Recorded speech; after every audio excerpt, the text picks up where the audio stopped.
ഇനി ഇത് നനച്ചൊന്നും കൊടുത്തില്ലെങ്കിലും ഒരു 3 ദിവസമാകുമ്പോഴേക്കും ഇതൊക്കെ നന്നായിട്ട് തന്നെ മുളച്ച് വന്നുകൊള്ളും. കേട്ടോ, നന്നായിട്ട് മുളച്ച് വന്നിട്ടുണ്ട്. ഹായ് ഫ്രണ്ട്സ്, അസ്സലാമു അലൈക്കും. എല്ലാവർക്കും റിജ്നാസ് ചെന്നൈയിലേക്ക് സ്വാഗതം. അപ്പോഴെല്ലാവരും സുഖമായിട്ടൊക്കെ ഇരിക്കുന്നു എന്ന് കരുതുന്നു. അൽഹംദുലില്ലാ, ഇവിടെ സുഖമായിട്ടൊക്കെ പോകുന്നു. എനിക്ക് പനിയായിരുന്നു, അതുകൊണ്ട് ചെറുതായിട്ട് സ്വരത്തിനൊക്കെ ഒരു അടപ്പുണ്ട്. അപ്പോൾ ഇന്നത്തെ എൻ്റെ വീഡിയോ വെണ്ട കൃഷിയെക്കുറിച്ചുള്ളതാണ്. അതിൻ്റെ വിത്തുകളൊക്കെ പാകി മുളപ്പിക്കുന്നതും അതുപോലെ തന്നെ അതിൻ്റെ കൃഷി രീതികളും ഒക്കെയാണ്. അപ്പോഴെല്ലാവരും വീഡിയോ മിസ് ചെയ്യാതെ തന്നെ കണ്ടു നോക്കണം. ഇത് അർക്ക അനാമിക ഇനത്തിൽപ്പെട്ട വെണ്ടയാണ്. ധാരാളം വെണ്ടക്കായ്കളൊക്കെ ഉണ്ടാകും. ചെറിയ സൈസ് പച്ച വെണ്ടയാണ്.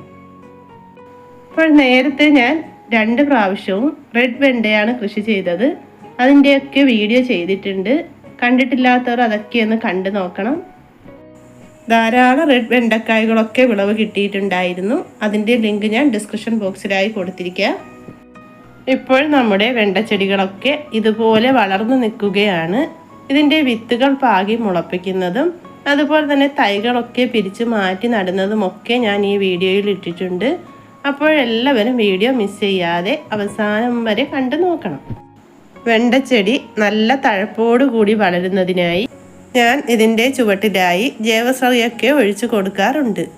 ഞാൻ ഇവിടെ എടുത്തിട്ടുള്ളത് കഞ്ഞിവെള്ളമാണ്. ഞാൻ തലേ ദിവസം കടല വെള്ളത്തിലിട്ട് വെച്ചിട്ടുണ്ടായിരുന്നു. അതിൻ്റെ വെള്ളം ഇതിലേക്ക് തെളിച്ചൊഴിച്ചു കൊടുക്കുകയാണ്.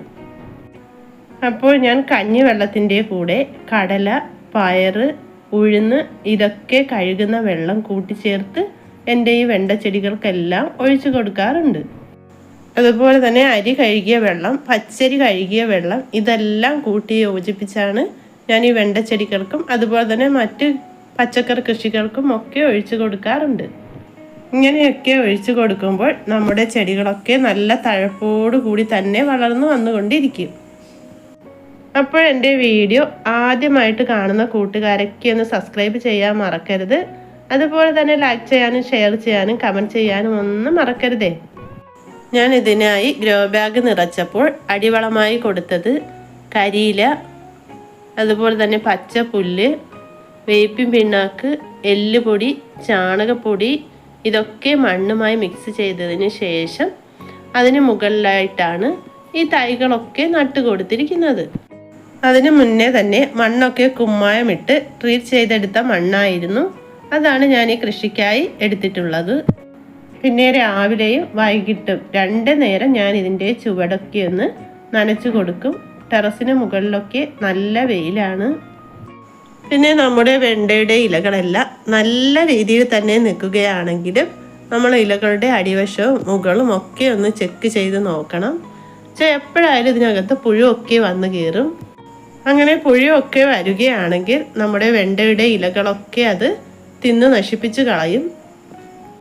ഞാൻ ചെടിയൊക്കെ നനച്ചുകൊണ്ട് നിന്നപ്പോഴാണ് ഇതിനിടയിൽ ഒരു ഇല പുഴുവൊക്കെ വെട്ടി നശിപ്പിച്ച് അതിൽ പുഴുവുമായി നിൽക്കുന്നു. കണ്ടോ, അതിലൊക്കെ പുഴുവുണ്ട്. അപ്പോൾ ആ ഒരു പുഴുക്കളെയൊക്കെ ഞാൻ നശിപ്പിക്കുന്നുണ്ട്. ആ ഒരു ഇലയിൽ മാത്രമല്ല, ബാക്കി ഇലകളിലും ഒക്കെ പുഴുക്കൾ നന്നായിട്ട് ഇരിക്കുന്നുണ്ട്. അപ്പോൾ ഞാൻ അതിനെയൊക്കെ ഒന്ന് എടുത്ത് നശിപ്പിച്ച് കളയുന്നുണ്ട്. കണ്ടോ, ഇതിലൊക്കെ ഇരിക്കുകയാണ്, നല്ല പച്ച പുഴുവാണ്. അപ്പോൾ നമ്മൾ രാവിലെയും വൈകിട്ടും ഒക്കെ ഇലകളൊക്കെ ഒന്ന് ശ്രദ്ധിക്കുകയാണെങ്കിൽ ഇതുപോലെ നമുക്ക് ധാരാളം പുഴുക്കളെ നമ്മുടെ ചെടികളിൽ നിന്നൊക്കെ കണ്ടെടുക്കാൻ കഴിയും. അപ്പോൾ ഇതിനെയൊക്കെ നമ്മൾ എടുത്തൊന്ന് അങ്ങ് നശിപ്പിച്ച് കളഞ്ഞേക്കണം. അപ്പോൾ നമ്മൾ ചെടിയൊന്ന് ശ്രദ്ധിക്കാതെ ഇരിക്കുകയാണെങ്കിൽ നമ്മുടെ ചെടിയിലെ എല്ലാ ഇലകളും അതേപോലെ വെട്ടി അരിപ്പ പോലെ ആക്കി വെക്കും. അത് മാത്രമല്ല, ഇതിൽ വരുന്ന പൂവും മൊട്ടും വെണ്ടക്കായ്കളും ഒക്കെ അത് തിന്ന് നശിപ്പിച്ച് കളയും. നമ്മുടെ വെണ്ടച്ചെടി ഇതിൽ നിന്നും ചെറുതിലെ തന്നെ പുഴുക്കളുടെയൊക്കെ ശല്യം ഉണ്ടായിരുന്നു. ഞാനപ്പോൾ വേപ്പെണ്ണ മിശ്രിതമൊക്കെ സ്പ്രേ ചെയ്ത് കൊടുത്തിട്ടുണ്ടായിരുന്നു. അതിനുശേഷം ഉണ്ടായതാണ് ഇപ്പോൾ വീണ്ടും. അപ്പോൾ ഒരു പ്രാവശ്യം ചെയ്തു, എന്നിട്ട് വീണ്ടും പുഴുക്കളുടെ ശല്യമൊക്കെ ഉണ്ടായി എന്ന് കരുതി നമ്മൾ വീണ്ടും ചെയ്യാതിരിക്കരുത്. വീണ്ടും നമ്മൾ അതുപോലെ തന്നെ വേപ്പെണ്ണ മിശ്രിതമോ അല്ലെങ്കിൽ പുകയില കഷായമോ ഒക്കെ നമുക്ക് ചെടികളിലായി സ്പ്രേ ചെയ്ത് കൊടുക്കാം. ഞാൻ വേപ്പെണ്ണയും സോപ്പ് ലായനിയും കൂട്ടിക്കലർത്തിയൊരു ജൈവ കീടനാശിനിയാണ് ഈ ചെടികൾക്കായി ഉപയോഗിച്ചു കൊടുത്തത്. അത് ഞാൻ കഴിഞ്ഞ വീഡിയോയിൽ ചെയ്തിട്ടുള്ളത് കൊണ്ടാണ് ഇപ്പോൾ ചെയ്യാത്തത്. ലിങ്ക് ഞാൻ മുകളിലായി കൊടുത്തിരിക്കാം ഐ ബട്ടണിൽ. ഇനി വെണ്ടയുടെ വിത്തുകൾ പാകുന്നതിനായി ഞാൻ പോട്ടി മിക്സ് തയ്യാറാക്കുകയാണ്. അതിനായി ഞാൻ അടിയിലായി ചാണകപ്പൊടി ഇട്ട് കൊടുത്തിട്ടുണ്ടായിരുന്നു. അതിന് മുകളിലായി ചകിരിച്ചോറും ഇട്ടിരിക്കുകയാണ്. ഇനി വെണ്ട വിത്തുകൾ ഇതിന് മുകളിലായി ഒന്ന് പാകി കൊടുക്കുന്നുണ്ട്. വെണ്ട വിത്തുകളെല്ലാം ഇതിലേക്ക് തട്ടിയിട്ടിട്ടുണ്ട്. ഇനി ഇതുപോലൊന്ന് താത്ത് കൊടുക്കുന്നുണ്ട്. ഇതിന് മുകളിലായി കുറച്ച് ചകിരിച്ചോറ് കൂടി ഇട്ട് കൊടുക്കുകയാണ്. ഇനി ഞാൻ ഇതിന് മുകളിലായി ഒഴിച്ചു കൊടുക്കുന്നതിനായിട്ട് സ്യൂഡോമോണസ് ലായനി തയ്യാറാക്കി വെച്ചിട്ടുണ്ടായിരുന്നു. അത് ഞാൻ ഇതിലേക്ക് ഒഴിച്ചു കൊടുക്കുകയാണ്. ഇനി ഇത് നനച്ചൊന്നും കൊടുത്തില്ലെങ്കിലും ഒരു 3 ദിവസം ആകുമ്പോഴേക്കും ഇതൊക്കെ നന്നായിട്ട് തന്നെ മുളച്ച് വന്നുകൊള്ളും. കേട്ടോ, നന്നായിട്ട് മുളച്ച് വന്നിട്ടുണ്ട്. നമ്മുടെ ചകിരിച്ചോറ് വെള്ളം ഉയർപ്പം നിലനിർത്തുന്നത് കൊണ്ട് നമ്മൾ നനച്ചൊന്നും കൊടുക്കണ്ട. ആ ഒരു നനവിൽ നിന്ന് തന്നെ വിത്തുകളൊക്കെ മുളച്ചു വരും. ഇപ്പോൾ ഞാൻ വെണ്ടയുടെ തൈകളൊക്കെ പറിച്ച് ഇതുപോലെ ചാക്കുകളിലും ഗ്രോ ബാഗുകളിലൊക്കെ മാറ്റി നട്ടു കൊടുത്തിട്ടുണ്ട്. ഇതുപോലെയൊക്കെ നമ്മൾ കൃഷി ചെയ്തെടുത്ത നമ്മുടെ വെണ്ടച്ചെടി ദാണ്ട് ഇതുപോലെയൊക്കെയായി പൂവും വെണ്ടക്കായകളും ഒക്കെ വന്നു തുടങ്ങിയിട്ടുണ്ട്. നല്ല രീതിയിൽ തന്നെ വളർന്നുകൊണ്ടിരിക്കുകയാണ്.